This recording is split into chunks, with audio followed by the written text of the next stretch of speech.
Alors bonjour à tous, bienvenue sur Plastic Dream, bienvenue sur la 4e vidéo du montage de ce Sapouze Camel au 1.32. Alors on s'était quitté avec la préparation du moteur, etc. sur la vidéo 3. Alors voilà où j'en suis pour l'instant, point par point. Alors déjà ça c'est refermé, ouais, j'ai mis le deuxième montant, j'ai fixé les mitrailleuses. Donc bien collé et bien solide depuis plusieurs jours là. Donc il va rentrer dans le cockpit tout seul, impeccable. J'ai déjà vérifié. Hein. J'ai peint ensuite les deux parties du fuselage. Donc vous vous souvenez, je vous avais montré, j'avais fait le bois là il y a à peu près une semaine, j'ai laissé sécher, ensuite je l'ai masqué. Et d'un côté couleur métal, de l'autre côté couleur bœuf. Ok, c'est le XF57 Tamiya. Et là, il y avait un petit travail à faire. Il y a deux câbles tendus. Alors, je vais sortir ma petite pince pour vous montrer ça bien comme il faut. Elle est où? Elle est là. Okay. Donc, il y a deux petits câbles ici tendus. Hein. Ok. Que j'ai peint, ensuite. Je les ai pas peints. J'ai trouvé une technique qui me fait gagner quand même du temps. Voilà, j'ai des stylos comme ça c'est des feutres. Ok. Donc, celui-là, couleur silver, metallic ink. Donc, c'est de l'encre métallique. Et là, c'est un petit feutre noir, feutre permanent, ok. Donc, voilà, les pointes sont assez fines, hein. Je vous montre ça, voilà. Donc, je passe d'abord sur les câbles, et puis après, avec la peinture noire, je mets une petite touche au bout, là, et puis ça fait l'effet du petit tendeur, vous savez, qui est au bout, qui est trop petit, on ne peut pas le reproduire de toute façon. Bon, alors, c'est deux pièces, voilà, genre, je les fais de chaque côté. On va pas le voir beaucoup, hein, parce que, hop, donc je vous montre une fois que ça sera assemblé. Voilà. Bon. Donc là, il va y avoir un couvert arrière qui va être à peu près comme ça.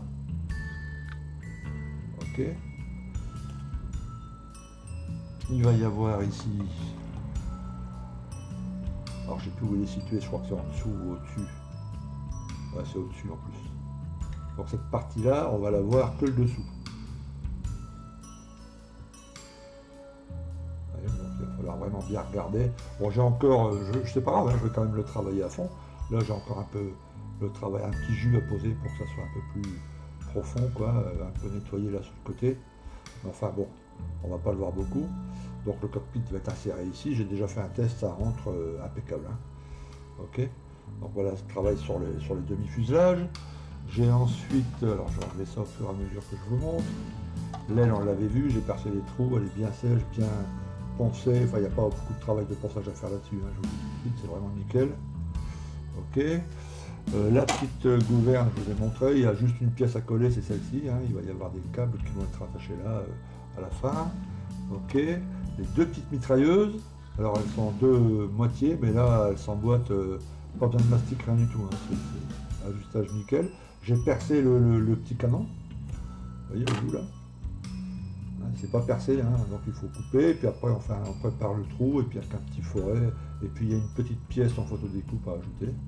Voilà, donc ça je les poserai à la toute fin, ok, après enfin, je vais les peindre d'abord, puis je les poserai vraiment à la fin. Le moteur, alors le moteur je vais vous le montrer comme ça, pour que vous voyez mieux quand même.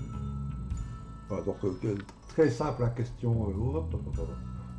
voilà, ok, très simple la question peinture, ok, ça c'est de la peinture AK couleur acier, ça c'est au pinceau de la peinture marron, et puis au-dessus c'est de la peinture AK aussi, mais vous savez celle en tube là, couleur aluminium, voilà, un jus sur le tout, et puis j'ai commencé à poser les fils, là je sais pas si on le voit tellement c'est fin.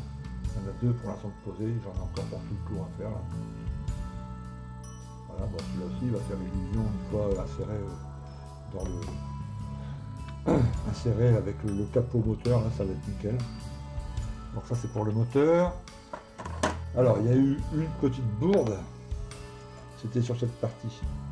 Parce que sur la notice, et ça je l'avais pas vu, pourquoi je vous dis la prochaine fois, il faudra vraiment que j'étudie la notice. Pourtant j'étudie mes notices à fond, hein, croyez-moi, hein, j'y passe des heures. Hein. Mais ça je l'avais pas vu, je sais pas pourquoi. Sur la notice, alors est-ce que je vais retrouver? Yes. Pourtant, c'était bien noté. Hein. Voilà sur la notice. La partie B5, c'est celle que j'ai utilisée. Ok. Et j'ai pas fait gaffe, mais sur la C, la D et la E, donc moi je fais la version C, c'est la pièce B4 qu'il fallait mettre. Et pourtant, vous voyez, c'est en plus en blanc, hein, donc j'aurais dû le voir.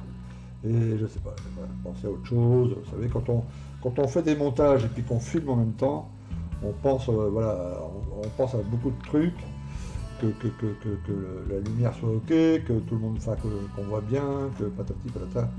Et des fois, bon, on zappe des petits trucs. Bon, c'est pas extrêmement grave. Mais ça m'a donné du boulot, à la fin ça se verra pas, il n'y a aucun. Voilà. Donc comme j'avais vraiment bien collé, on ne pouvait pas décoller, quoi, évidemment. Donc j'ai coupé à la scie, tac tac, ouais, c'est la vieille pièce là, qui va partir à la poubelle. Voilà. Après j'ai mis la nouvelle pièce, j'ai recollé comme il faut. J'ai passé un petit coup d'après là pour bien intégrer les deux parties. Donc j'ai plus qu'à poncer, je vais laisser sécher encore quelques heures. Voilà, et puis bon, bah, c'est nickel, c'est impeccable si vous voulez, mais sur le coup, c'est un peu, voilà, ça m'a un peu galéré. Voilà, donc ça va me faire du boulot en plus, mais bon, l'important c'est qu'au final, il n'y a pas de truc visible sur la maquette terminée. Ok, donc là, ce que je vais faire, je vais bon, déjà terminer là les jus, etc. Passer un petit jus, et puis il y a une petite pièce à coller parce que sur ce genre d'appareil, les appareils de la Première Guerre mondiale, il n'y a pas de roue arrière, il n'y a pas de roulette. C'est plutôt une espèce de petite barre comme ça en bois qui est renforcée en son bout par une plaque de métal. Vous voyez, cette pièce, elle va venir coller comme ça à peu près. Voilà, en gros. Ok. Alors la peinture métal, je la ferai à la fin, en dernier, parce qu'il y a juste, il faut que ça soit nickel, quoi. Donc je le ferai à la fin. Ok, donc il faut que je fasse le jus, que je colle cette pièce, je colle le cockpit là-dedans, que je l'insère, que je referme les deux demi-fuselage, et puis que je travaille le joint au-dessus. Bon, il n'y aura vraiment pas grand-chose, ça s'emboîte nickel. Ok, il y a aussi le capot moteur à insérer après devant, là, qui viendra, vous voyez, cacher la partie du moteur, là. Et puis on va se retrouver après, pour, voilà, je vais vous expliquer pour les ailes comment on va, parce qu'on va pas coller. Sur la notice, ils nous disent de coller les ailes tout de suite, mais nous on va pas le faire évidemment parce qu'il faut faire la peinture. Et je préfère travailler peinture sur une aile comme ça plutôt que sur une aile déjà posée sur l'appareil. Ok. Et puis voilà, on fera un point sur ce qui reste à faire, etc. Voilà, je vous dis à tout de suite. Ok, alors voilà où on en est maintenant. Alors, j'ai fini le fuselage. Ok. J'ai collé les deux pièces dessus, tout s'emboîte parfaitement. Hein. Là, les joints sont nickel, les joints en dessous, j'ai vérifié, c'est nickel. Les ailes sont prêtes, j'ai collé les petits ailerons. Ok. Là, j'ai retravaillé le joint suite à l'erreur que je vous avais expliqué. Donc voilà, impeccable. Ok. Moteur terminé, l'empennage arrière terminé, ça terminé. Ça, c'est des petites pièces à peindre en noir à rajouter après. Là, j'ai commencé à travailler les petits fûts de deux mitrailleuses avant que je collerai à la fin. J'ai encore un peu une couche ou au pinceau, je ne sais pas, de gunmetal à mettre. L'hélice, elle était terminée, mais il y avait une petite trace, une petite griffure là, donc j'ai pensé. Je vais remasquer puis repasser un coup de gris. Le petit cône de l'hélice qui va être juste au-dessus, là, lui, il est prêt. Hop là, bon bref, ok. La casserole moteur qui est pensée, prête à peindre. Couleur allumée également, ça c'est déjà prêt. Les deux roues. Ok, donc ils sont en deux parties comme ça, donc on va peindre d'abord le noir caoutchouc ou l'inverse, hein, on va peindre plutôt sans couleur bœuf, on va peindre le bœuf, on va masquer, puis on va peindre après le noir du caoutchouc, ok, puis après celle-ci complètement en bœuf, et puis on rajoutera dessus, ok, la petite hélice qui va sur le train, alors oui, le train il est simple, hein, sur un avion de ce genre. Ok, donc ça c'est en couleur bœuf aussi, je crois. Ok, bon après avec un jus, etc. Un peu de travail de peinture là-dessus. Et puis voilà. Tout est là. Donc la prochaine étape, je vais d'abord masquer ici les deux mitrailleuses là, et puis le trou ici avec un peu de mousse. Ici pareil avec un peu de mousse, ici en dessous avec un peu de mousse, ici aussi avec un peu de mousse. Ah là du scotch tamaya et puis ici de la mousse. Ok. Et après, je vais peindre ici, passer une couche, parce que cette partie-là, ici, autour du cockpit, elle est en bois foncé, les montants, là. Donc, je vais faire ça, passer un coup d'aéro, je vais masquer aussi les 4 montants. Je vais passer un coup d'aéro de bœuf, ok, X57 Tamiya. Et puis après, au pinceau, peinture à l'huile, je vais faire comme j'ai fait pour les montants, tout ce que j'ai fait en teint de bois sur cet appareil. Okay, et après, comme ça, il faudra le laisser sécher 4-5 jours avant de masquer, puis d'ici peindre en bleu et ici en métal. Okay, et pendant que ça sèche, eh ben, je pourrais faire tranquillement les ailes et puis l'empennage, voilà, le reste des pièces, ça en métal. Et ça, ben, une couche d'après, le dessus en bleu, le dessous en bœuf. Okay, voilà, on va faire des traces, on va masquer ici. Les petites rainures là, comme Skeleton a fait, je vais faire la même chose, hein, parce que son résultat était pas mal. Alors, je sais plus qui c'est qui avait fait, non, Skeleton il a tout fait comme ça à la main, et c'est Plasmo je crois qui a passé une fine bandelette de cache, voilà, en faisant la peinture plus claire sur les rainures là. Après il a mis une petite bande de cache, après il a passé une couleur plus sombre sur le tour. Je crois que je vais faire comme ça, je sais pas, je vais voir. Okay. Voilà les deux ailes, et après il y aura juste l'assemblage final, ok, l'aile en dessous. Qui s'emboîte déjà, j'ai vérifié, hein, c'est l'ajustage est nickel. Ok. Donc l'aile en dessous, l'aile au-dessus, l'empennage. Il y aura, j'imagine, 2-3 bricoles au pinceau à faire.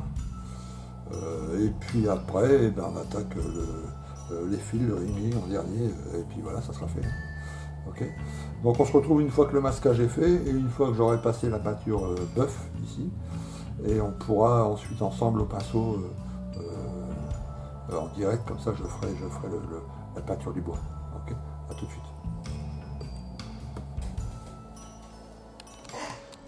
Ok, donc j'ai passé de l'après sur toutes les pièces, et là j'ai préparé la sous-couche de bœuf sur l'endroit qui doit être en bois sombre.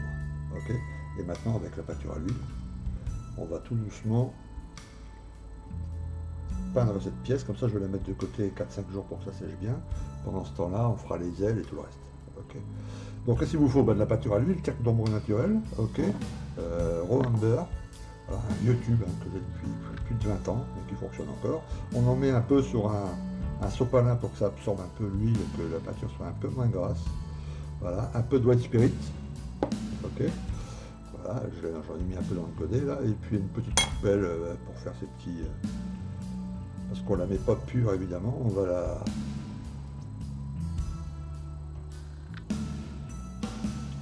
diluer un peu.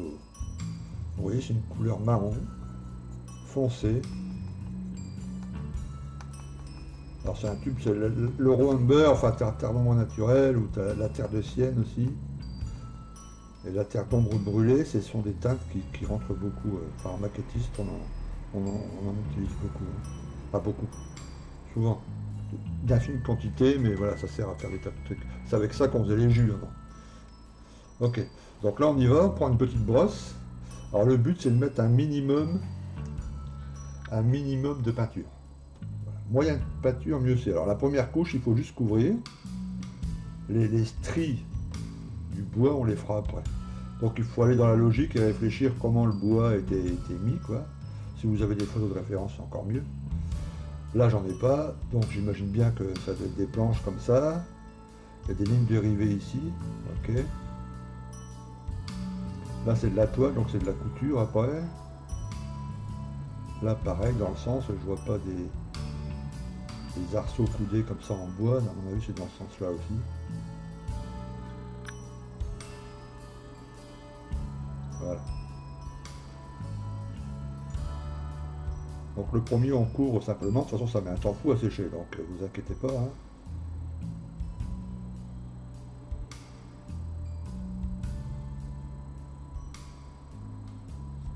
Donc là on couvre.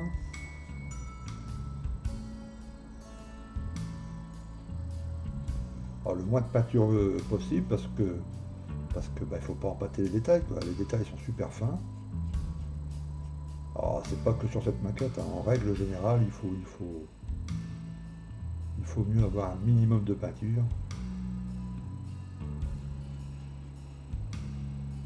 Voilà.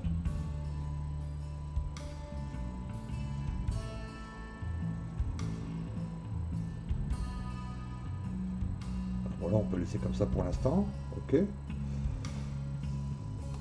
On continue. Je vais faire cette petite partie là devant.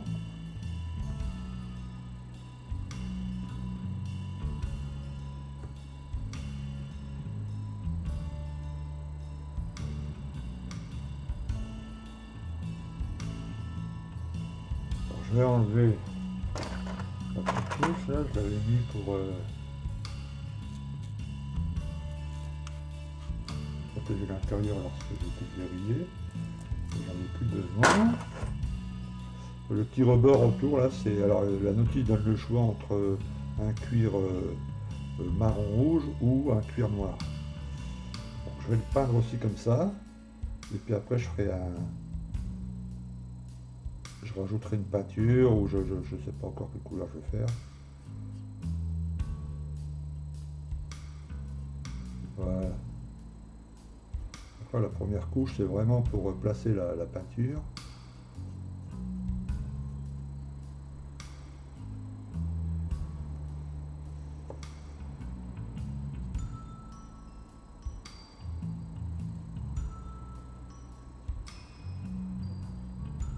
Une fois qu'elle sera vraiment bien sèche, on passera une couche de orange transparent Tamiya là, ou Guns. Hein. Comme ça va sceller le truc. On va encore le laisser sécher au moins 24 heures. Et après on pourra le masquer sans souci.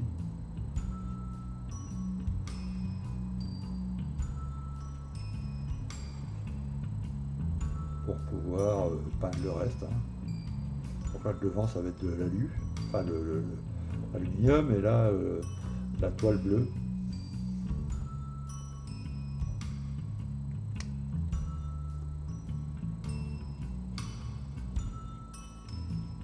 C'est très agréable hein, de peindre une maquette comme ça au pinceau.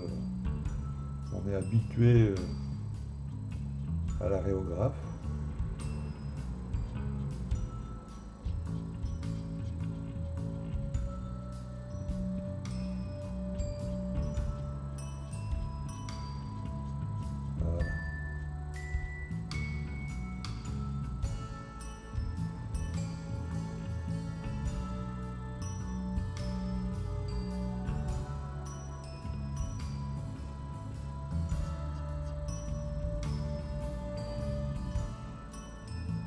Voilà, après une fois que la surface comme ça est couverte, là après on fait les tris.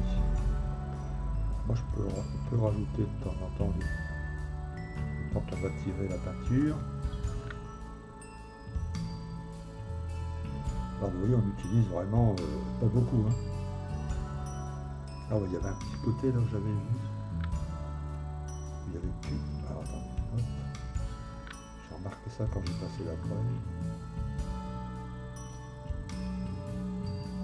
Partie là elle est censée être en bois aussi, ici sur le côté.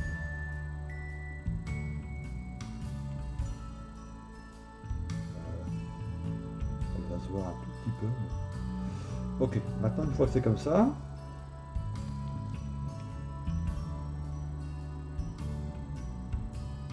on va nettoyer le pinceau dans le White Spirit.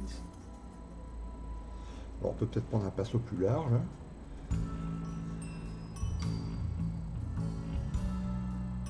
Là, il faut faire des stries. Et les stries, maintenant, on va essayer avec ça.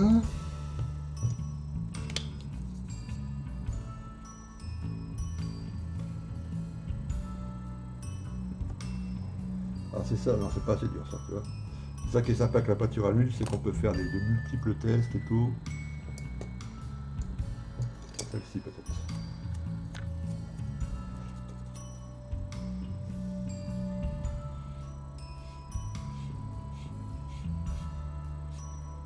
On peut peut-être le poser un tout petit peu et puis bien l'écouter.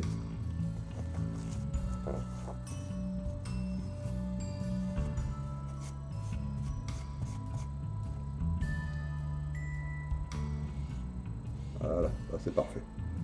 Vous voyez, on tire. Alors après, on peut faire un petit, tu vois, parce que le bois, des fois,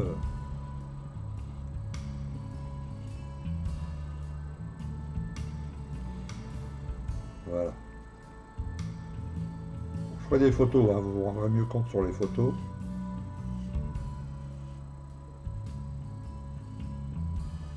Il faudrait que je trouve une brosse de cette dureté-là, mais beaucoup plus fine. Celle-ci, elle est un peu large. Voilà, ça va sur les côtés, mais quand je vais arriver de l'autre côté, là, ça va être compliqué. Voilà, à chaque fois, il faut bien enlever le white spirit. Il ne faut pas qu'il y en ait trop, sinon ça enlève la peinture.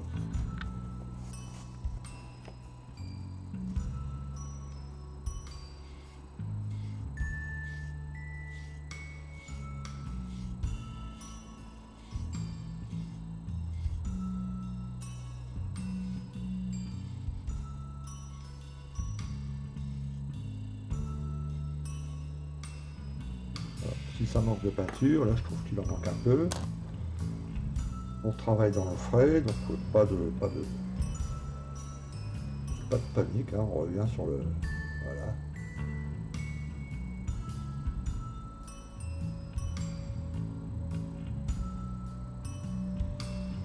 Et puis on reprend l'autre brosse tout doucement. Voilà. Là on peut faire une petite... faut pas que ça soit uniforme, là vous voyez ça va. Est-ce qu'on va bien voir en vidéo?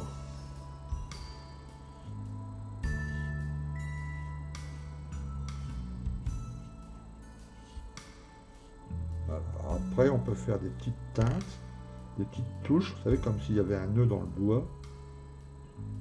Alors ça je suis pas encore bien au point avec ce petit truc. J'ai remarqué que quand je faisais des points sombres comme ça, il faut les faire un peu plus épais, un peu plus... Voilà, disons, on ne va pas en faire trop non plus. Et qu'après, on tirait seulement une seule fois comme ça. Hop, voilà. Hop. Hop, pas trop. Hop, stop, j'arrête. Tu vois, ça fait comme un petit nœud, tu sais, des fois dans le bois, ça fait des... Voilà, tu peux jouer, on peut jouer sur plein de... Alors là, avec la brosse, on peut jouer sur des tas de choses. Voir dans la teinte, hein, là je prends un bois qui ressemble à du chêne, je ne sais pas si c'est du chêne en vrai, mais après si tu ajoutes une pointe de rouge, tu peux faire un bois acajou, une pointe de jaune, bah, tu as un bois plus clair, un bois sapin.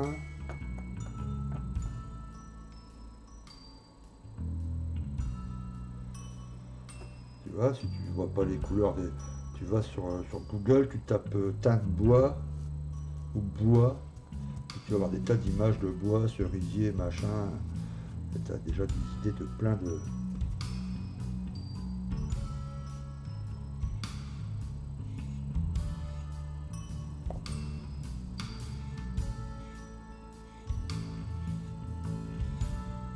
Là, je trouve que je devrais rajouter du marron ici en haut, parce que c'est pas assez...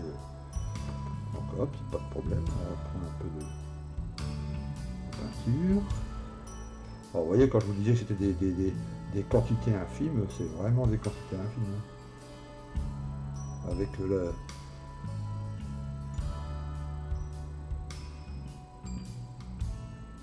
avec la valeur d'un noyau de cerise, tu fais un avion entier. Hein.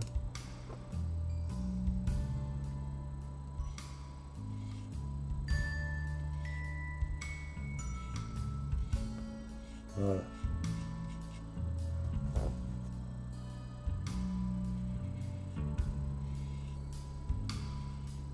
Voilà, on peut supposer, hein, c'est différent de chaque côté, mais c'est une certaine logique finalement. Le bois n'est pas uniforme de côté. Donc moi ça me semble, après bon, il faut imaginer avec la teinte orange, quand on va ajouter la teinte orange translucide, quand l'huile sera sèche, ça ajoute un côté chaud. Hein. Donc là moi ça me semble très très bien. Donc là je vais le mettre de côté, le laisser sécher. Oui, 4 jours, on est mercredi ou jeudi, on est mercredi. Bon, je vais le laisser jusqu'à dimanche, lundi prochain. Et là, translucide, hop, hop, après je masquerai bien, et puis on passera le reste de la teinte, et puis ça sera le corps de l'avion sera fait. Ok, il ne restera plus qu'à faire le petit bourrelet. Là, la petite trappe, tu sais, avec le petit bouchon de réservoir là juste en dessous, au pinceau tout doucement, il y a un petit peu de couleur acier. Placer les deux mitrailleuses, les ailes, et puis voilà. Hein. Ok. Alors voilà, là on est déjà à peu près à entre 20 et 30 minutes, ça devrait être suffisant. Donc voilà pour la teinte bois. Ok. Maintenant, la prochaine vidéo, eh ben, on va attaquer le truc le plus intéressant, enfin à mon avis, hein, c'est voilà, la peinture des ailes. Et puis on va essayer de reproduire, faire un effet sympa, bleu sur le dessous, donc et couleur crème bœuf en dessous. Et puis assembler tout ça dans la prochaine vidéo. Et puis la dernière vidéo, et ben on fera le ringing et puis the final reveal, comme disent les Anglish. Hein. Alors merci d'avoir suivi, merci d'être avec moi sur ce montage. N'hésitez pas pour les commentaires et tout ça. Et puis, écoutez, on se dit à très très bientôt sur une nouvelle vidéo. A plus, ciao.